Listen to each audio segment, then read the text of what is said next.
নমস্কার বন্ধুরা, তোমরা সবাই কেমন আছো? আশা করি সবাই ভালো আছো। আমি অনেক অনেক বেশি ভালো আছি। তো বন্ধুরা, আজকে ভিডিওটা সকাল থেকেই শুরু করলাম। তো সঙ্গে থেকো বন্ধুরা, আর পুরো ভিডিওটা ওয়াচ করো। তো দেখো আমাদের গোপু সোনাকে কেমন লাগছে একটু তোমরা শুধু কমেন্ট করে আমাকে বলো। চলো এবার বাড়ি যাওয়া যাক, ছেলেকে একটু তুলতে হবে ঘুম থেকে। তো চলো, এই দেখো এসে দেখছি ছেলে ঘুম থেকে উঠে পড়েছে, ব্যায়ামও করে নিয়েছে আমাদের গুড বয়। তো ব্যায়াম ট্যায়াম করে জানালায় বসে আছে। তো দেখো ওকে এবার একটু দাঁত টাত মাজিয়ে খাওয়া দাওয়া করিয়ে পড়তে বসাতে হবে।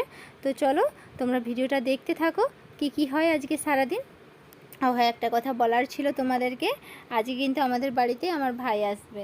তো এই ভিডিওটা আমি করেছিলাম গুরু পূর্ণিমার দিন। তো ভাই প্রসাদ দিতে আসবে মায়েদের, সত্যনারায়ণ পূজা হয়েছিল। তো চলো ভাইরা এসে গিয়েছে, ওরা কি করছে দেখি।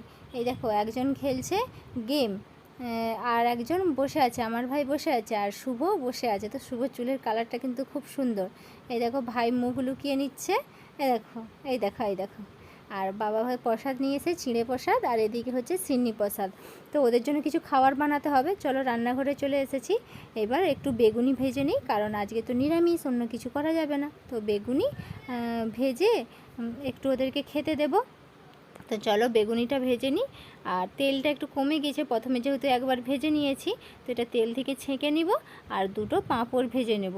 এদিকে পাঁপড় ভাজতে গিয়ে দেখছি পাঁপড় আর ফুলে উঠছে না। কেন রে বাবা পাঁপড় ফুলছে না? পাঁপড় তো বড় বড় হয়ে ফুলে আমার। এদিকে যে গ্যাসকে কমিয়ে রেখেছি তো মনেই নেই। তো বন্ধুরা, আজকের ভিডিওটা তাহলে কেমন লাগলো তোমরা কমেন্ট করো। আর পাঁপড় টাপড় সবই ভাজা হয়ে গিয়েছে, চলো ওদেরকে খেতে দিই। ওদেরকে খেতে দিয়ে আজকের ভিডিওটা কেমন লাগলো অবশ্যই কমেন্ট করো। আজকের মতো টাটা, বাই বাই।